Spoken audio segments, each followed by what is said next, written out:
किन्नर चुड़ैल। गोरखपुर नाम का एक गांव हुआ करता था। उस गांव में ज्यादा लोग नहीं रहते थे। उस गांव में एक गर्भवती विधवा औरत रहती थी। उस औरत का नाम कमला था। कमला अपने घर में अकेली रहती थी। उसके पति की सारी जायदाद उसके नाम हो गई थी, पर सभी गांव वाले उस औरत को मनहूस औरत समझा करते थे और सभी उससे नफरत किया करते थे। एक बार कमला राशन की दुकान पर खाने का सामान खरीदने जाती है। भैया जी, जरा 1 किलो दाल चावल देना। अरे हाय हाय हाय हाय हाय! अरे मनहूस औरत, मेरी दुकान में अपशुगन करवाने आ गई क्या? हैं? चल जा यहाँ से, मैं कुछ नहीं देने वाला हूँ तुझे। भाग भाग यहाँ से, चल जा, निकल। भैया जी, ऐसा मत कहिए, मैं गर्भवती हूँ, मुझे खाने की बहुत जरूरत है, मुझे खाना दे दीजिए। दुकानदार कमला को वहां से धक्के मारकर भगा देता है। तभी कमला रोते रोते उस गांव के किन्नरों के इलाके में आ जाती है। गांव वाले किन्नरों को उसी इलाके में रखा करते थे, क्योंकि वो लोग किन्नरों को पसंद नहीं करते थे और उनके इलाके में रहने से मना करते थे। तो किन्नरों ने उसी गांव में अपना एक इलाका बना लिया था। जब किन्नर लोग देखते हैं कि एक गर्भवती महिला रोते रोते उनके इलाके में आ गई है, तो सारे किन्नर कमला के पास जाकर उसका हाल पूछने लगते हैं। क्या हुआ बहन, तुम्हारी गर्भवती अवस्था में इतनी बुरी हालत कैसे? तुम रो क्यों रही हो? तुम डरो मत, हम तुम्हें कोई नुकसान नहीं पहुंचाएंगे। तुम शांत होकर सब बताओ कि हुआ क्या है। मैं कमला हूँ, मैं गांव के दूसरे इलाके से आई हूँ। 2 महीने पहले ही मेरे पति की मौत हुई है। मुझे गांव के लोग मनहूस मानते हैं, क्योंकि मैं विधवा हूँ और गर्भवती भी। वहाँ के लोग मुझे खाने के लिए कुछ बेचने के लिए भी तैयार नहीं, जिससे मेरा गुजारा नहीं हो रहा था। कोई बात नहीं कमला, हम तुम्हारा ख्याल रखेंगे। किन्नर लोग कमला को एक खाली घर में रहने के लिए जगह दे देते हैं और उसकी देखभाल भी करते हैं। कुछ ही महीने बाद कमला अपने बच्चे को जन्म देती है, पर अफसोस, कमला बच्चे को जन्म देते ही अपनी जान गंवा देती है। जब सब किन्नर बच्चे को देखते हैं तो बहुत खुश हो जाते हैं, क्योंकि वो बच्चा भी किन्नर ही था। कमला ने एक किन्नर बच्चे को जन्म दिया था। अब इस बच्चे की देखभाल कौन करेगा? हम तो इस बच्चे को गांव के दूसरे इलाके में भी नहीं भेज सकते। और तो क्या हुआ, इस बच्चे की माँ नहीं रही तो हम इसे पालेंगे। अब ये हमारे इलाके में रहेगा, हमारे साथ रहेगा। फिर वो किन्नर उस किन्नर बच्चे को गोद ले लेते हैं, उसका नामकरण कराते हैं। उस किन्नर बच्चे का नाम शक्ति रखा जाता है। देखते ही देखते शक्ति बड़ी होने लगती है। उसके रंग रूप बहुत सुंदर थे। वो बहुत सुंदर किन्नर दिखती है। एक दिन शक्ति एक किन्नर से पूछती है, माँ जी सुनिए ना, ये गांव के दूसरे इलाके में भी तो लोग रहते हैं, तो हम वहाँ क्यों नहीं जाते? हम उनसे अलग क्यों रहते हैं? शक्ति, क्योंकि वो लोग हमारे जैसे नहीं, वो लोग हमें पसंद नहीं करते, इसीलिए हम उनसे अलग रहते हैं। क्यों? वो हमें क्यों पसंद नहीं करते?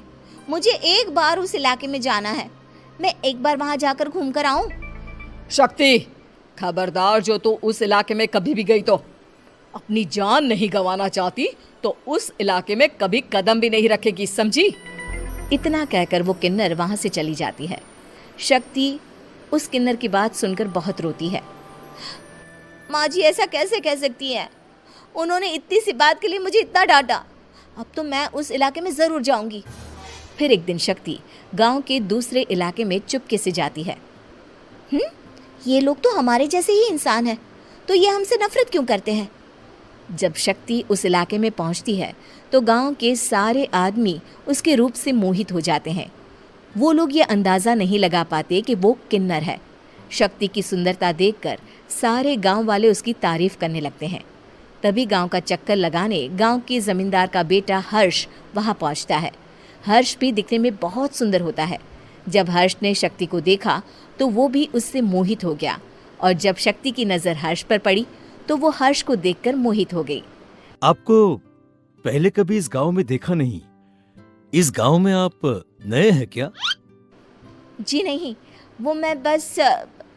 तभी शक्ति बोलते बोलते रुक जाती है और मन में सोचने लगती है, अगर मैंने इनको बता दिया कि मैं दूसरे इलाके से आई हूँ तो वो समझ जाएंगे कि मैं किन्नर हूँ, इसलिए मुझे इनसे झूठ ही बोलना पड़ेगा। शक्ति हर्ष को कहती है, जी हाँ, मैं इस गांव में नई आई हूँ, यहाँ अकेली रहती हूँ। वैसे आप कौन है? आप भी इसी गांव में रहते हैं? जी हाँ, मैं इस गांव के जमींदार का बेटा हूँ। आपको किसी भी चीज की जरूरत पड़े तो आप मुझे बता देना, मुझे अच्छा लगेगा। ऐसे ही शक्ति और हर्ष एक दूसरे से रोज मिलने लगते। वो दोनों अपने प्यार का इजहार करने एक दूसरे से मिलने जाते हैं। तभी शक्ति का पीछा करते करते एक किन्नर वहां आ जाती है। शक्ति, मैं तुमसे बहुत प्यार करता हूँ। मैं तुमसे शादी करना चाहता हूँ। क्या तुम मुझसे शादी करोगी? हाँ हर्ष, मैं तुमसे शादी करूँगी, पर मैं तुमको अपने बारे में एक सच्चाई बताना चाहती हूँ जो मैंने तुमसे छुपा कर रखी है। तभी उनके बीच में ही वो किन्नर आ जाती है। शक्ति, तेरी हिम्मत कैसे हुई ऐसा करने की? वो किन्नर शक्ति को खींचकर गांव के जमींदार के पास ले जाती है। हर्ष भी वहां शक्ति को बचाने के लिए पहुंच जाता है। जमींदार शक्ति और हर्ष के प्यार के बारे में सुनकर गुस्से में आ जाता है और शक्ति को गांव के बाहर निकालने की सजा देता है। शक्ति ये बात सहन नहीं कर पाती और कुएं में कूदकर अपनी जान दे देती है। जमींदार हर्ष की शादी गांव की एक लड़की से करवा देता है, पर हर्ष इस शादी से खुश नहीं होता। शक्ति अपना बदला लेने के लिए मरने के बाद किन्नर चुड़ैल बन जाती है। अब मैं इन गाँव वालों को नहीं छोड़ूंगी, अब इनसे मैं अपने प्यार का बदला लूंगी। किन्नर चुड़ैल गांव वालों को परेशान करना शुरू कर देती है। एक बार वो रात को गांव के खेतों में पहुंच जाती है और वहां आग लगा देती है। सारी फसल जल के राख हो जाती है। जब एक आदमी रात को उठकर देखता है कि खेत में आग लग गई है तो वो वहां पहुंच जाता है। वो देखता है कि खेतों के बीचों बीच एक किन्नर चुड़ैल खड़ी है और वहां खड़े होकर ताली बजा रही है। गांव वाला किन्नर चुड़ैल को देखकर बेहोश हो जाता है। जब सुबह उस आदमी को होश आता है तो वो सीधा जमींदार के पास जाता है।